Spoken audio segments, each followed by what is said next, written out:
Assalamualaikum warahmatullahi wabarakatuh. Uh, my name is Randy Fadar Rahman. Right now, I will make video that Mr. Amir tell to me. I will answer the question about four questions. And number one is discuss briefly at least three factors in this language environment that makes an effective ESL lesson. Okay, the first is relevance of the content. Using a movie about high school football player connect with the student interest, making the lesson engaging and relatable. And number two is interactive learning opportunities. Movie can promote discussion and activities like role playing, improving student listening and speaking skill. And number three is multisensory approach.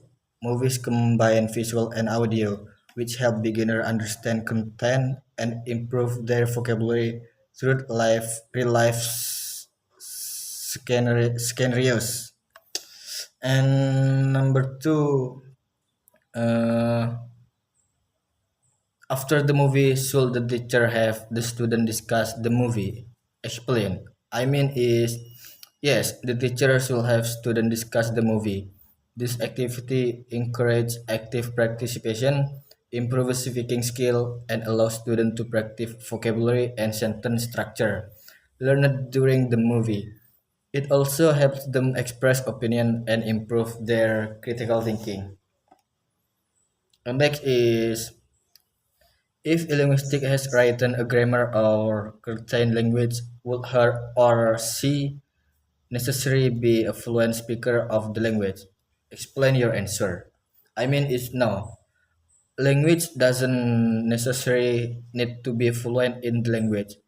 Linguistic focus on studying the structure, rule, and pattern of a language, which can be done without actively speaking.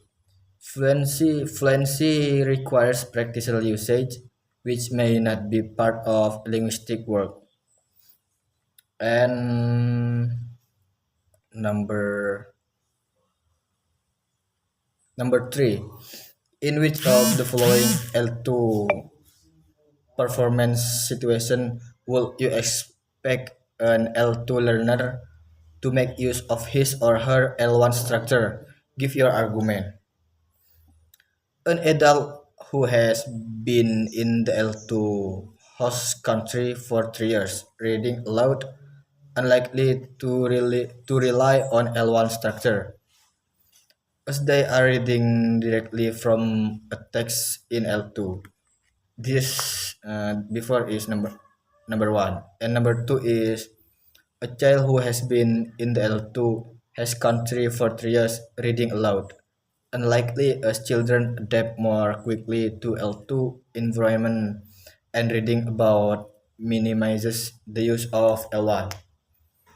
And number three is, I mean, C, an Indonesian tourist in England for the first time, likely to use L1 structures as the individual may not have enough exposure to L2 and might translate directly from L1.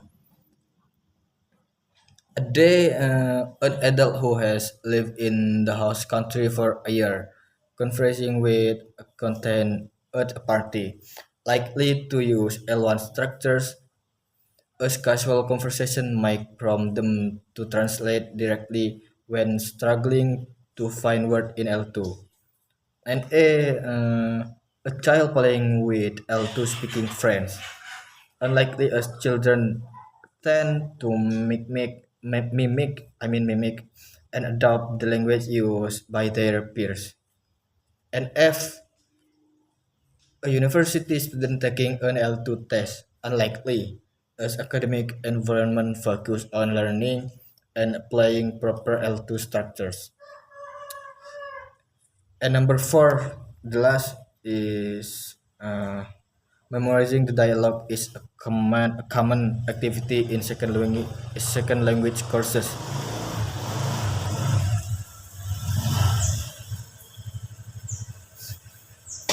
For beginner in an ESL, English as second language course, the most beneficial dialogue would be the first is greeting.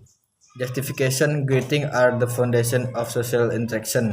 Knowing how to greet someone. Example, hello, good morning is essential for building confidence and starting conversation and expressing gratitude. Justification, learning how to say thank you and respond appropriately is vital for polite and respectful communication, which is often required in everyday interaction. And the last is making introduction. Justification, introducing oneself and other is a practical skill. Student will use phrase like "My name is" and "Nice to meet you" when meeting new people, making this a key skill for social situation. Maybe just like this for my video. I think enough. Assalamualaikum warahmatullahi wabarakatuh.